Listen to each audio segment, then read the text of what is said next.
This is Coach Jason Ballard, and I'm a business wingman. Over the years, I've learned a lot from working in our family construction business, serving as a senior officer in the United States Air Force, and running 12 different organizations around the world. Many people helped me get to where I am today, and it's my mission in life to serve as a personal wingman to others. That's what this podcast is all about, providing knowledge, tools, resources, and mentorship to help people soar to their highest altitude.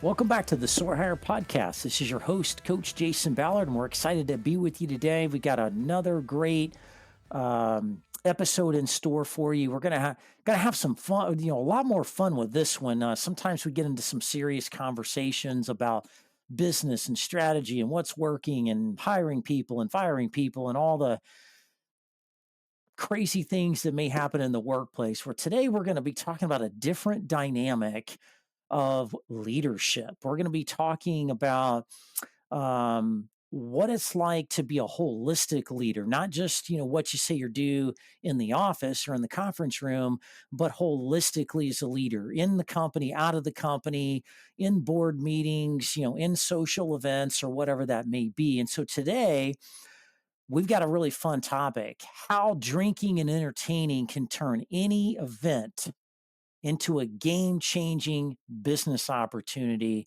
or career opportunity. Today, we have the privilege of having Jim Schleckser on the show. Jim's been on the show before, where we talked about the benefits of being a lazy CEO, right? You think, oh man, you need to work hard and do all these crazy things, work long hours to be a successful CEO. And Jim talked to us on episode 121 about how you can be a great CEO by being lazy. And he did a great job of laying that out and defining what that meant. And so we're continuing that conversation with Jim today, but taking it in a different direction. So let me give you a little bit of a refresher on Jim and his background, just to kind of catch everybody up to speed since it's been a little while. Jim is the CEO of the CEO Project, which serves as a leadership advisory group for CEOs all over the world. He's run numerous companies throughout his career.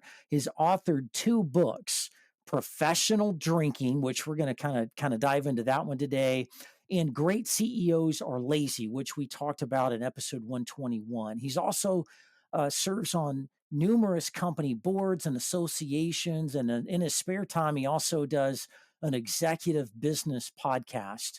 We're going to, take some links out of that and connect you to that in the show notes so you can listen to his podcast as well as this one and understand more about Jim. But without further ado, welcome to the show, Jim. Hey, thanks for having me, Jason. I appreciate it. Yeah, we're excited to have you back, man. You gave so much great insight the last time you heard about what it's like to be a CEO and being lazy and what that meant. Being lazy means, you don't have to do all the work. It means you set things up a certain way where everybody's got, a role and responsibility, and the CEO, lets people do their work and supports them and helps them in all the ways they need to, but the CEO doesn't need to do everything for everybody, right? There's accountability, and you did a wonderful job of that. If you haven't listened to that episode 121, go check that out on our podcast channels out there. It's a really great session. But today, we want to talk about the other side of being a CEO.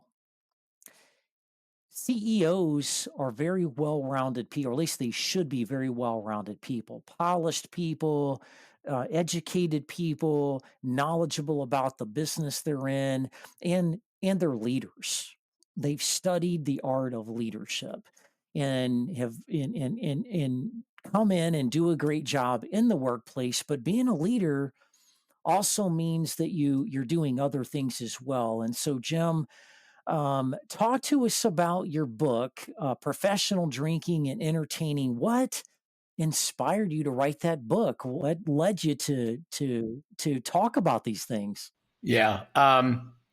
Well, and I think we should start this with I had a mentor boss, guy named Paul Snyder, and when I first got my first big kind of CEO job, president job, few hundred people working for me, he goes, "Welcome to the new job. Everything matters. Like who you talk to, who you go out to dinner with, how do you get drunk or not? All that matters." So this whole conversation around entertaining falls in that because people go, well, that's after hours. I'm like, there is no after hours. If you're leading a company, it all counts.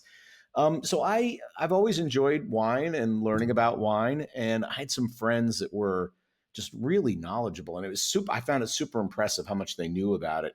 I said, I'm going to have to learn more, and I just struggled to read the books and whatnot. And I tried, but I just never got it. So when I used to run quite a bit. I would always enter races to keep me motivated to keep running.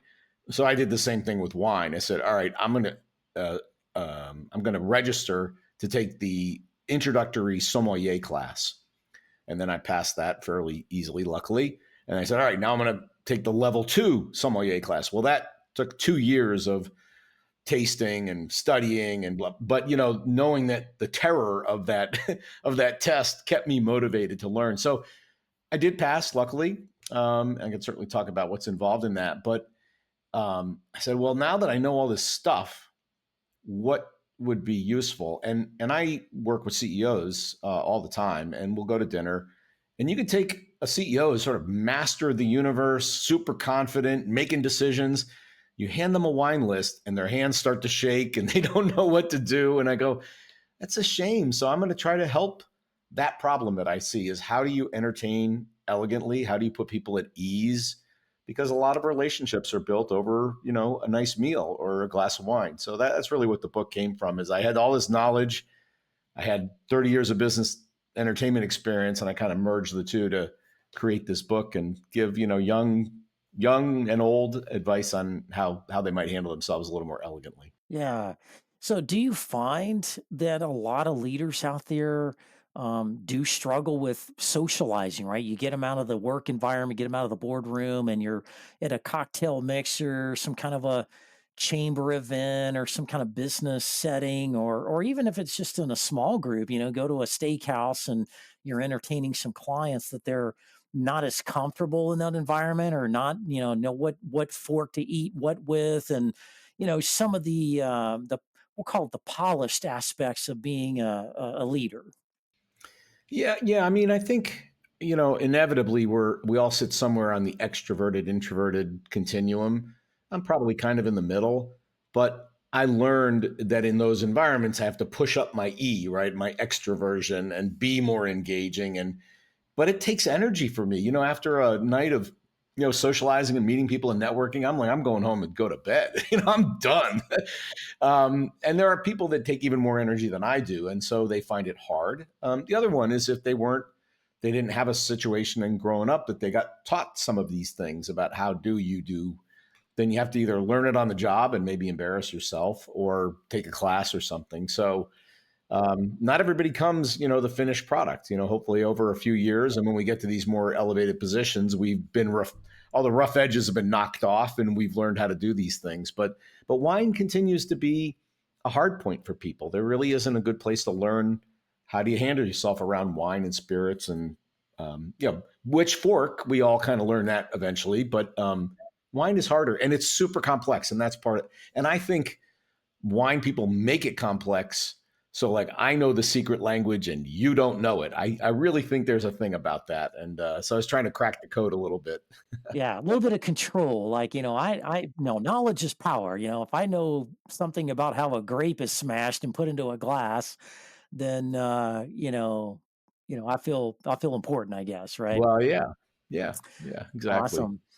Well, what have you learned going through this process? Obviously, you learned, different aspects of wine and the flavors and how, what wine goes with what types of meals better. And, there's a lot of that. But what did you learn? What surprised you the most going through this process from your experience?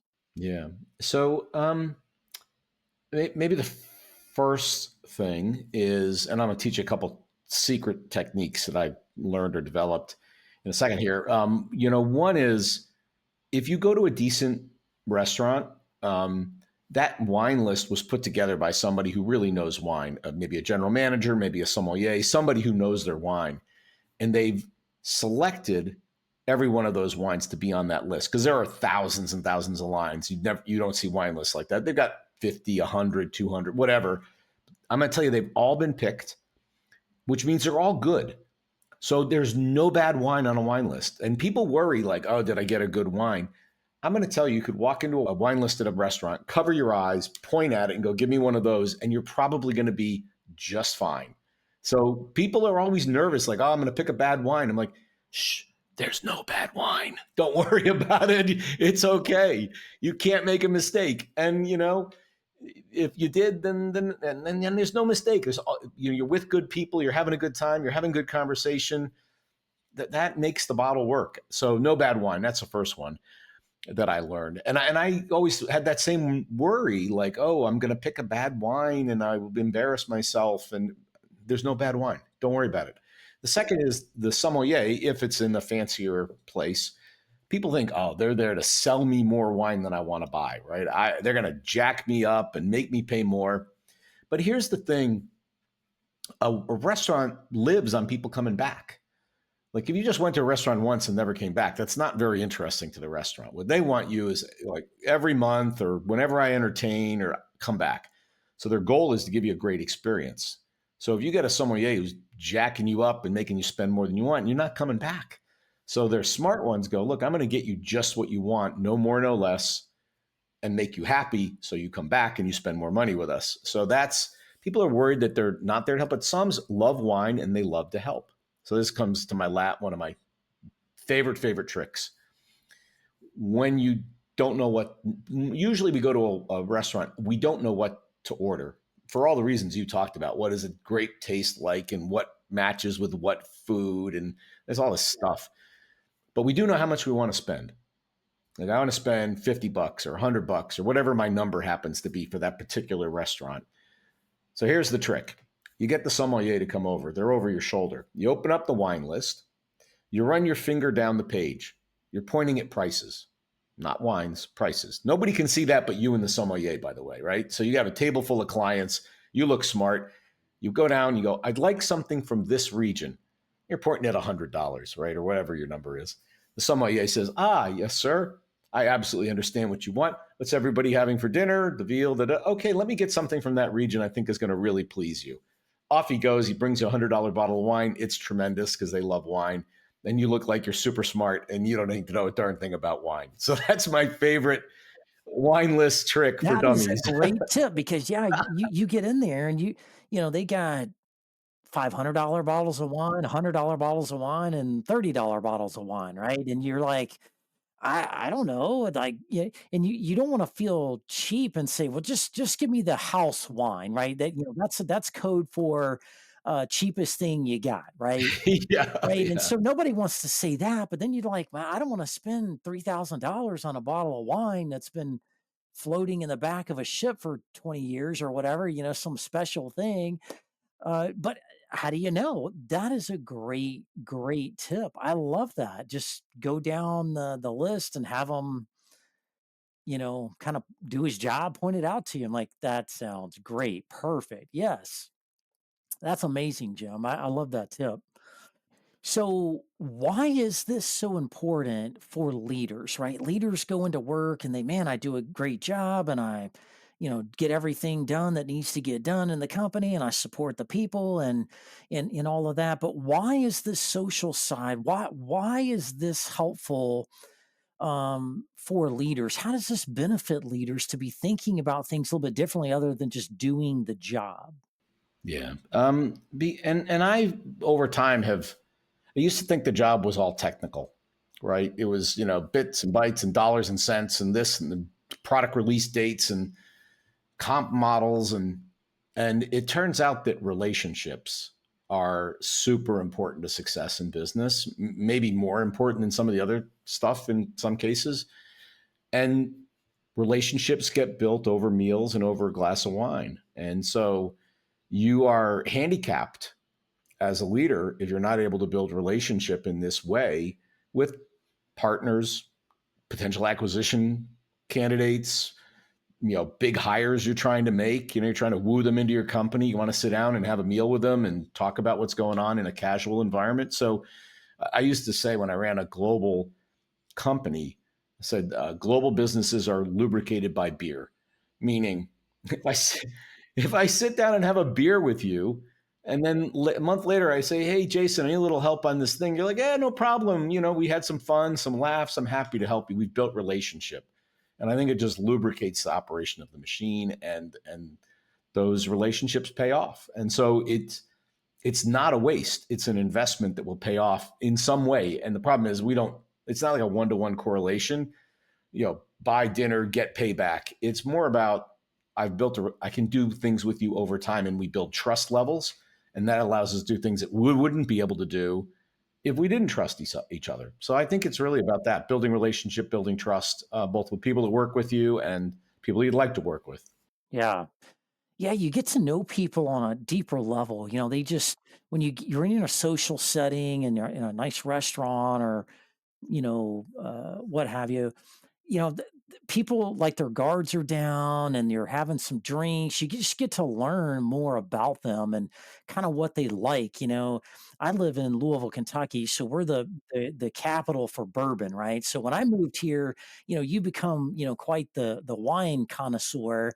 When I moved here almost 10 years ago, I kinda made it my mission to immerse myself in the culture of the city and find out what bourbon was all about. I mean, I'd had a couple of glasses of, Jim Beam along the way in life Mhm. and Oh stuff, my right? gosh. And that's all good and well, but man, there's so much to bourbon. It's a world of its own. There's thousands and thousands of different types, single barrel, double barrel, small batch, I mean, it's just all over the map. It's a whole nother level of thinking about spirits.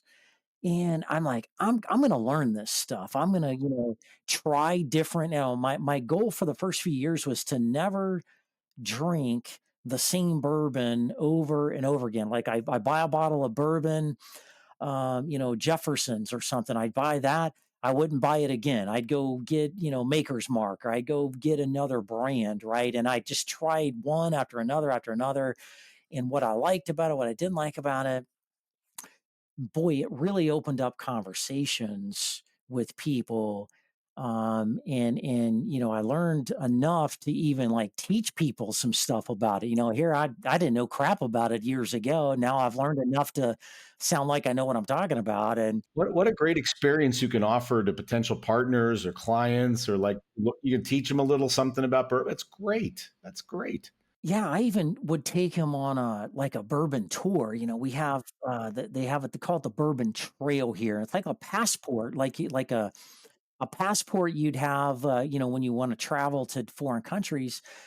And there's all these different places that's on the Bourbon Trail that when you go to these places, they will stamp it and kind of build out your passport of all these bourbon experiences. And they're really phenomenal, right? But man, it's a game changer to get to know people that are normally very professional, kind of stoic. And you learn what they like to drink and what they like to eat. And you learn about their kids and what they're up to. And it just opens up a whole nother level of engagement. And that is powerful as a leader. Yeah. Yeah, no doubt. I mean, I think, yeah, both for potential clients, and they're always going to remember that. You did such a wonderful thing there by making it unique. They go, wow, remember that time we did the Bourbon Trail and tried that amazing I mean, that memory is going to live with them, and you helped them create it. That is big relationship building stuff. It really is. So yeah, if I lived in that area, I would probably have to go learn my bourbon. I don't know it well enough, but Well, if you come through here, I'll take you out and show you around a little bit. yeah, awesome. Let me give you one other little trick. By the way, you talked about how much to spend. This is a really interesting one. I tell people you can spend without looking like you're too cheap or you're too like, oh my gosh, you must be making so much money, right? Because you don't want your clients to think you're making too much money on them either. Um, 2 to 3 times the average entree price.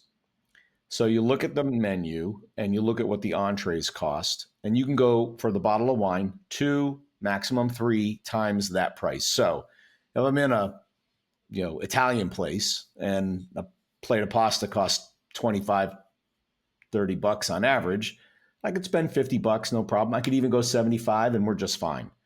But if you went 200, they'd be like, whoa, like that's kind of a lot for a spaghetti place, right? Compared to, we go to a steak restaurant and the average steak is $60, let's say, for a fancy place. You could go 120 if you really want to push it. You could go, 150, 160, but it's got to be in scale to the price of the entree. So if you go to a relatively less expensive place, you got to go for a relatively less expensive bottle. If you go to a kind of very shishy place, you can go more. You don't have to, but that's like where it gets weird, right? Go too far low, it gets weird. Go too high, it gets weird. So you just talked about, I don't know how much to spend exactly. What I tell people is look at the entree, double, triple. You're in that zone somewhere. You're good. Yeah.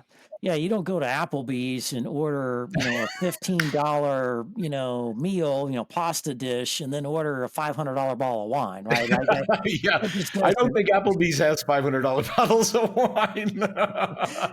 They probably don't. You get 30 for that number.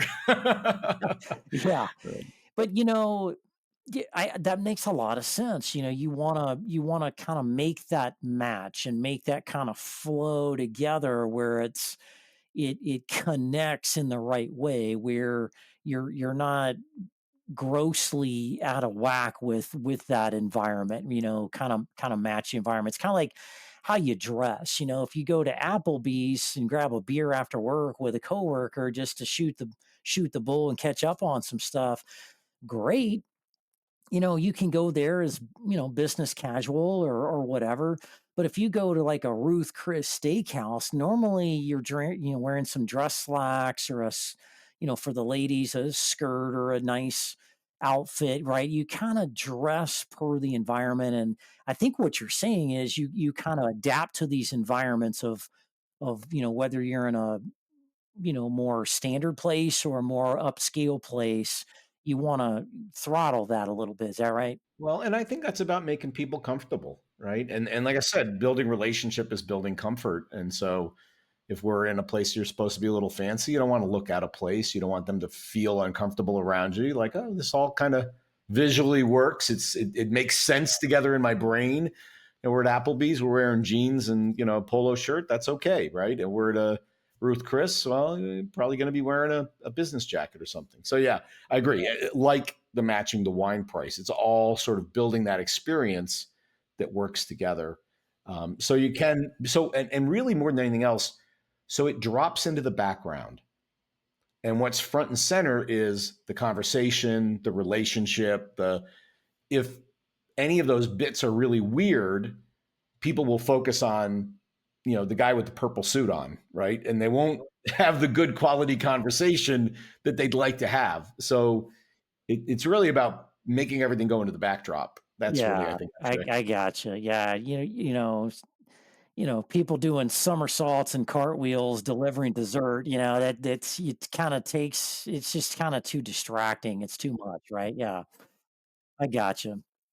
All right. Well, if you're a leader, and let's say you're more on the introverted side, and maybe it's your first time being a CEO or a president of a company, and you're trying to, you're smart, you know about the products and the services, and you've, grown up in the company a few years, and you're well suited and informed to be a CEO, but now you got to kind of take on these different responsibilities of, talking to the media and being on boards in the community and meeting with other community leaders, and you're maybe being challenged in ways you may not have been challenged before, with this well-rounded kind of sense of what a leader is and representing the company.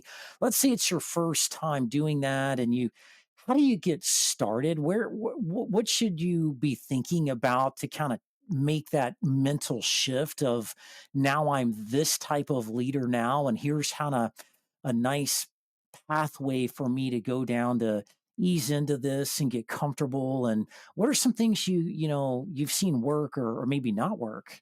Yeah. Um, well, I think if I was completely new to the environment, I think finding a friend to help be my wingman or wingwoman is really a move. So find somebody who knows how to navigate the environment and go as their guest first time. And they're going to say, all right, here, we all get name tags, and then we kind of do a little cocktail thing, and everybody only has one, and then we go sit down, and then the leader is going to talk for 20 minutes and it'll be really boring, but don't worry about it. We'll make fun of them later, and like all the little like how that organization works. Having somebody who can teach that to you, so you're not out of step, and you're just going to follow them around, right? On their shoulder, listening, understanding. Second time, you can go out on your own because now you kind of know the rules of the road, and every organization has different rules of the road. So that'd be one. Find somebody who knows that organization and try to buddy up with them. If you don't have them when you go, that would be my first objective when I got there is let me find somebody who looks like a friendly face who can show me the ropes a little bit. I'm like, hey, Jason, I'm new here. How's this all work? Right. And most people are really kind. They're going to say, all right, let me give you the lay of the land. And, I will say on the don't do side, at business functions, do not get drunk. And we've all seen somebody who had a few too many cocktails or whatever, and it was ugly. And, it's a really quick way to lose your position potentially, or at a minimum, lose your moral authority as a leader when people think, wow, he gets out of control or she gets out of control when she goes out and she's representing our company and she's all sloppy drunk. That you cannot like be moderate in the environment. If you want to go have more drinks, go home, have a couple more drinks, but don't do it in public. Don't do it in public. That's like, I think that's the first chapter of the book is never get drunk in a business environment. It's just not appropriate. So that's a don't do side as opposed to the do side. All right. So maybe, if you're going to a social event, maybe to try to get an idea of who's going to the event, who's registered, who's on the list, see if you know anybody on that list. Maybe it's a friend or a neighbor or, the business, that's in the building next to yours or something that you may have run into a time or two. See if you know somebody on the list and reach out to them and say, hey, are you going to X event tomorrow night? Hey, could we connect up in the lobby? This is my first time. I'd like to, catch up with you, but also kind of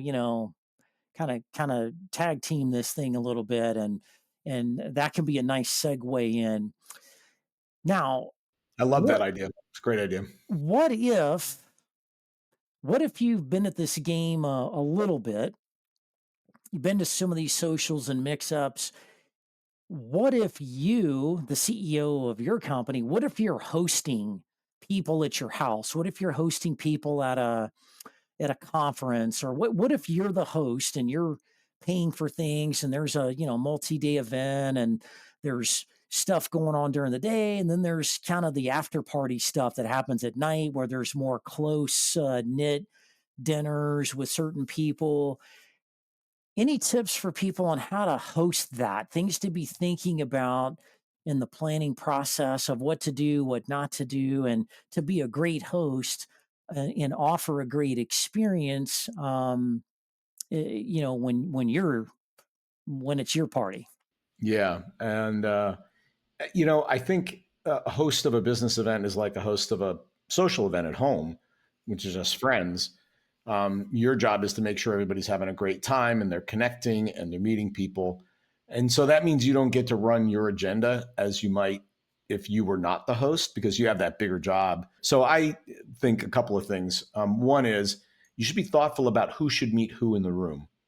So when you go there, what you want to be do is and in advance think about I really want Jason to meet Jim. Like they'd really like they would like each other. Their businesses are similar. They really need to spend a little time together. I think that'd be really interesting. So at the event, I go, hey Jason, let me grab you by the lapel here. I need to introduce you to somebody. Meet Jim, blah, blah, blah. Make the introductions. Then you back away and let those two continue the conversation. So if you could make three, four, five good quality introductions to people, that's really valuable for them to have come to your event. I mean, outside of that, it's about making people comfortable, making sure they have a drink, making sure you have time to do that. So don't get wrapped up in the operation of it. You've got to get that all delegated because your job is to meet, greet, talk to people, spend time with them. Um, I generally don't go, if I'm the host, I don't spend deep, deep, deep conversations with people until after I'm sure everybody's taken care of and they're all engaged and you got to watch the movement around the room, right? Is everybody, nobody's sitting by themselves, right? And if they are, you got to pull them into the conversation. So, but if everybody's doing their thing, you can go deep with somebody and spend a little more time with them after you've taken care of your primary job to make sure people are meeting people and they're engaged and they're having fun. So I'm big on making introductions, being conscious about who I introduce, making sure everybody's having a good time, and that they leave going, wow, I met a couple of interesting people. I learned a few things. That was really worth my while. If you can do that consistently, people will show up to your events. Yeah, that's powerful, because leaders are supposed to be connectors. They're supposed to, you know, understand the bigger picture and who the players are in the landscape and who's doing what here and there and everywhere. And introductions to people, that means everything to people. If two people need to, don't know each other, that if they did get together, some really special things could happen for each of them or making the world a better place or whatever that be. And you're the guy that kind of made that marriage, you're the marriage maker there. There was an old game show, Love Connection, with old Chuck Woolery, right? You can make that love connection there between people that are maybe like-minded or maybe working in some similar spaces that if they came together can really do some amazing things. Boy, that's really powerful. I bet. Do you have an example of where you've done that? Yeah, you're just making me think of one circumstance where I had two friends that were both highly connected. I live in the DC area, and they were highly connected in the DC area, but in different industries. And a friend of mine, Scott, and a friend of mine, Paul, and I finally said, "You two need to meet. You guys are so connected. You know everybody, but you don't know each other. Let me make that happen." And I did, and they've done deals together and all kinds of different events together. And every time I see either of them, they go, "Thank you for introducing me to him. That was a great introduction," and they remember. And so yeah, I've never, it hasn't really meant anything to me economically or anything, but like there's good feelings, good relationship because I made that networking connection for them. It was all for their benefit. But if someday I need help from one of these two guys, they're going to show up and help me because I helped them first. So, yeah, it is super powerful, and good people don't forget. Like these are good people, so they will not forget that I was the one who put them together. Yeah. And just knowing that whatever they do, you were the common connection there that enabled that to happen. And boy, talk about like the pebble in the pond effect, right? You dropping that pebble in that pond, and these guys get together and they're already successful, already doing great things, already know a million people, and then these two powerhouse players come together, and then the ripple effect of you dropping that pebble in that pond, I mean, that can extend out to thousands of people for many, many years to come, and really, make a difference out there. I mean, it could be a game changer. Well, and it has. One of these guys is in insurance and one's in real estate.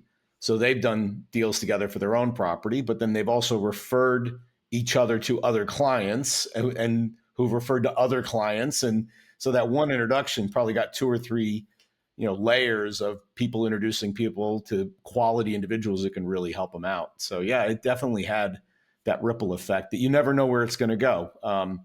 What'll be really funny someday if somebody goes, boy, if you got a insurance problem, you need to talk to this guy, Scott. He's amazing. I'll be like, Boy, that's funny because I've known Scott for 20 years, right? Then I'll know it's completed the circle, right? Yeah, it's funny how sometimes that will come back to you, and you're like, "Oh my god, that's a great idea. I wish I would have thought of that." Yeah. Oh, man. Well, Jim, we've talked about these dynamics and kinda how to navigate this a little bit.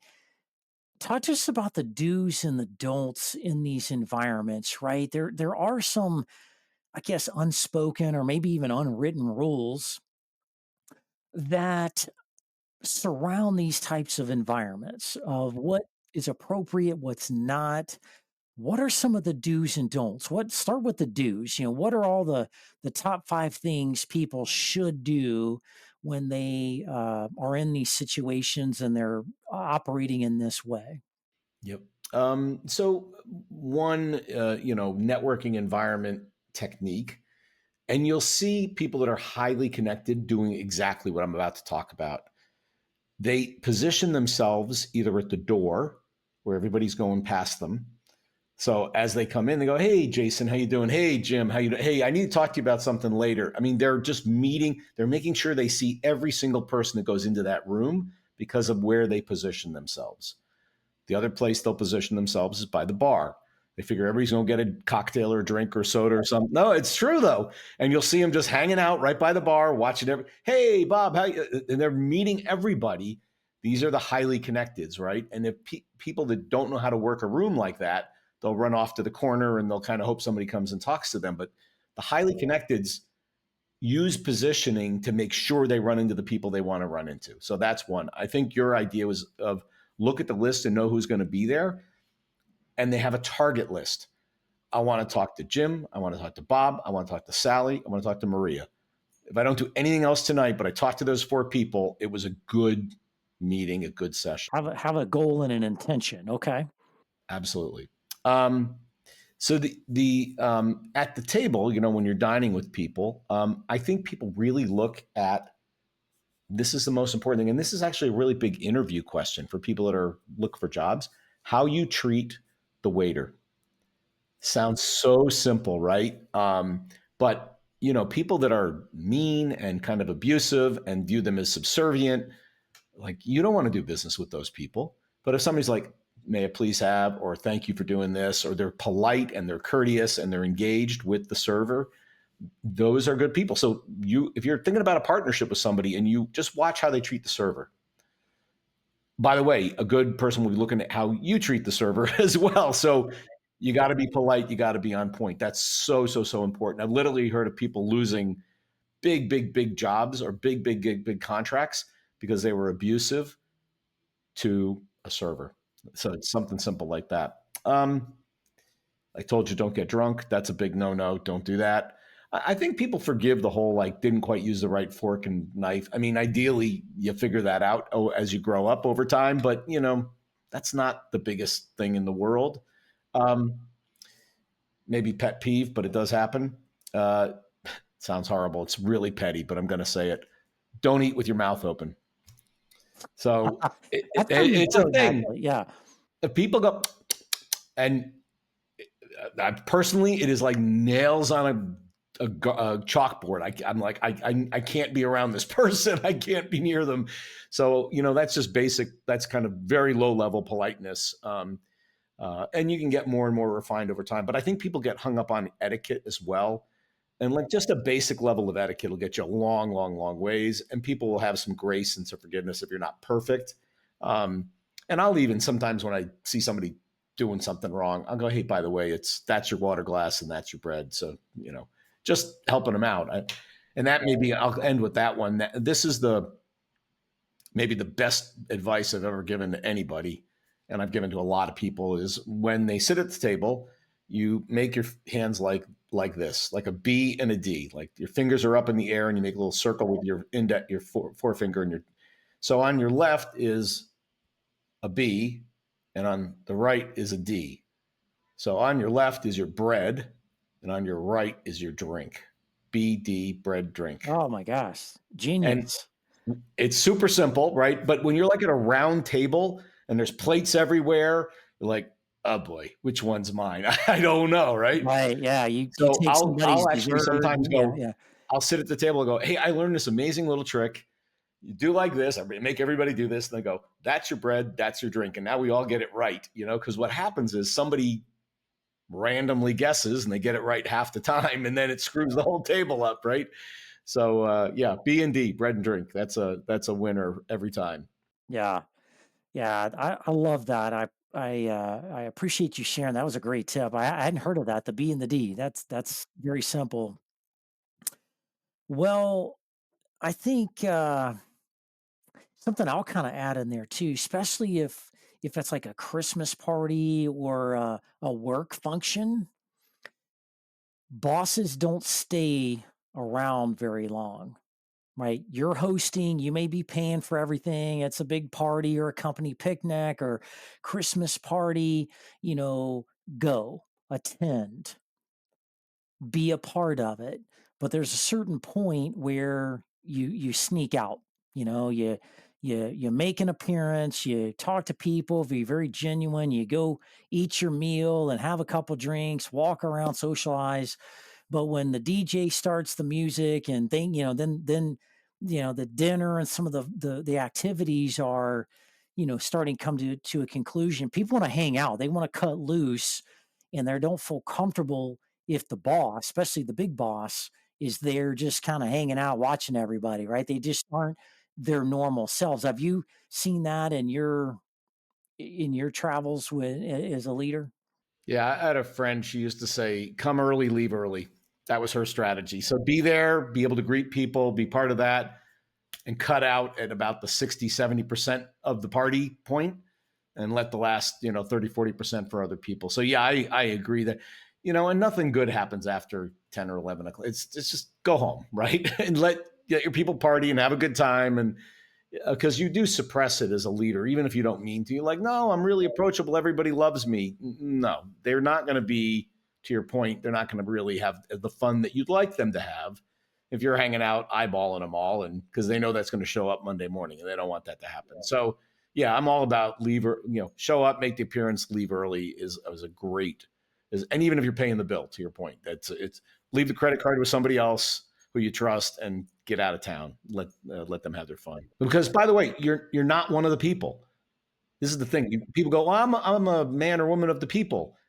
You're not. I'm sorry. You're different. You're the leader. And so you don't get to hang out the way you used to. You're going to have to go home. So, That's right.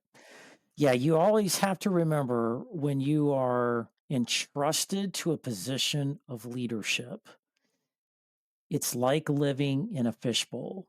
You're always on stage. Everybody's watching every single thing you say, you do. They watch how you dress, they watch the kind of car you drive, your parking spot, and where you park, how often you get a haircut.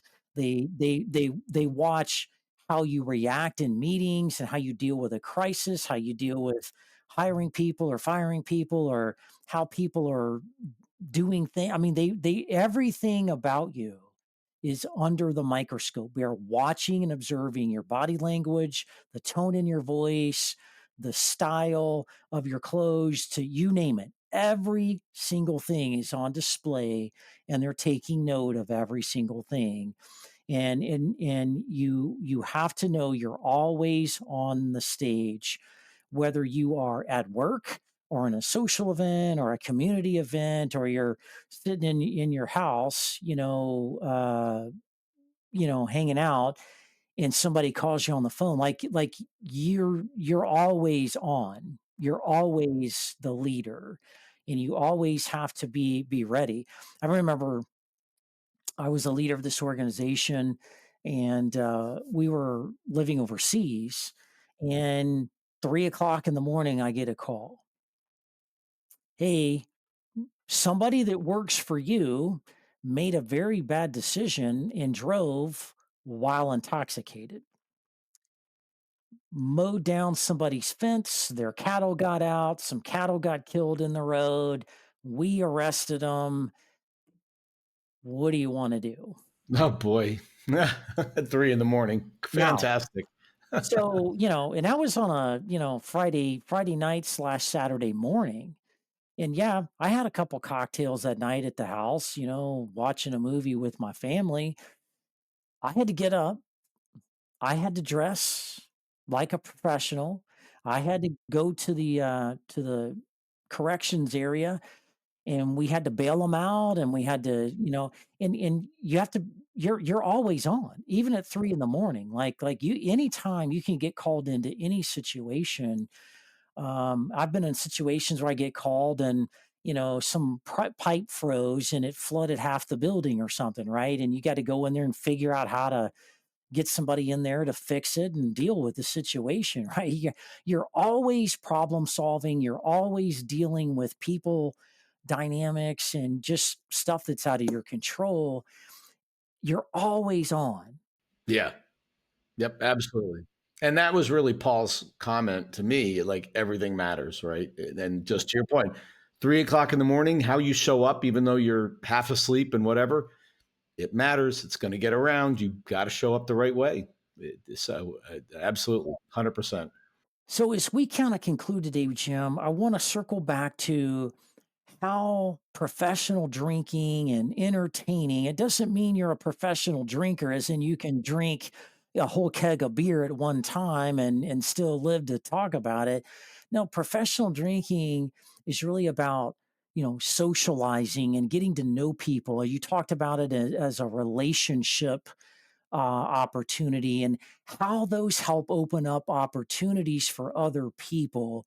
And that's what it's about, relationships and opportunities. So, as we kind of conclude, and you're kind of getting into this world, how do you create those opportunities? How do you navigate this and maximize the opportunities that are around you that you may not even know are there until they're there? Yeah. And that's the thing. I mean, you really don't know until you've spent some quality time with somebody and you probe all around the edges to see what's there or not there.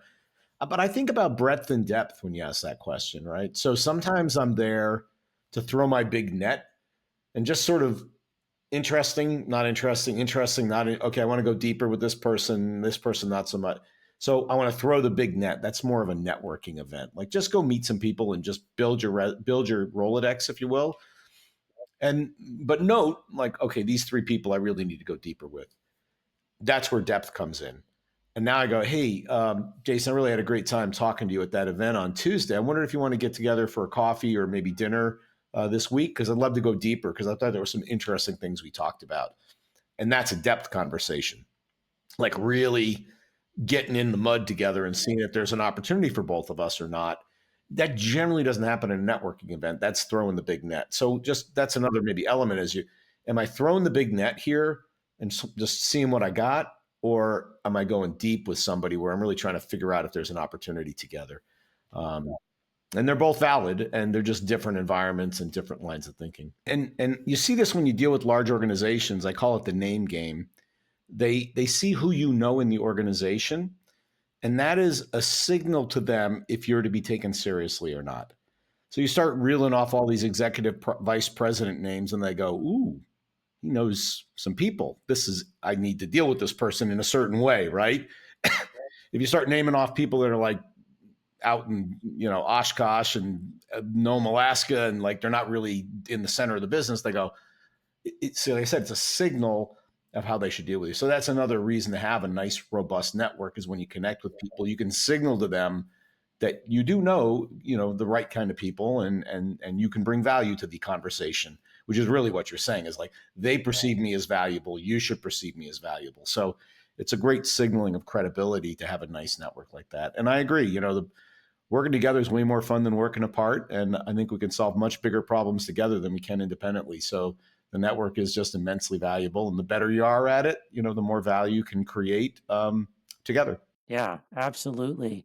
Jim, thank you so much for your time. Thanks for being on the show. Thanks for the books and the literature and all the podcast and all the things you put out there to help people be more successful. You're a true example of a leader. Leaders are motivating and inspiring people to do things. They're passing on knowledge and resources and stories to help you know minimize them making mistakes and helping them be more successful, and empowering people, lifting people up to be great leaders. And we certainly need great leaders to continue to evolve in our country to handle the things that are in front of us in the future. So, Jim, people want to connect, learn more about your books, learn more about your consulting firm and advisory services, and work with you in some capacity. What's the best way to get a hold of you?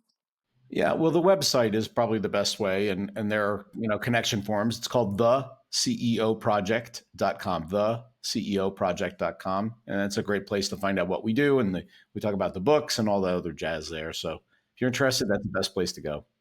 Outstanding. We'll put that in the show notes as well. Make it easier for people to find you, to regardless of what channel they're listening or watching this show. You can also catch the previous episode with Jim, episode 121. We talked about what it's like to be a lazy CEO and how that can make you more successful, contrary to what the title sounds like. And so that's it for today's show, folks. You do not want to miss the next show. Next show, we're going to be talking about how to escape the grind and turn your business into a freedom machine. A lot of people get stuck in the grind. A lot of people get stuck in the wheels, the cogs that turn a company. This is going to tell you how to get out of that and really enjoy the fruits of your labor as a leader in a company. Won't want to miss that. That's it for today. Hope you have a great week, everybody.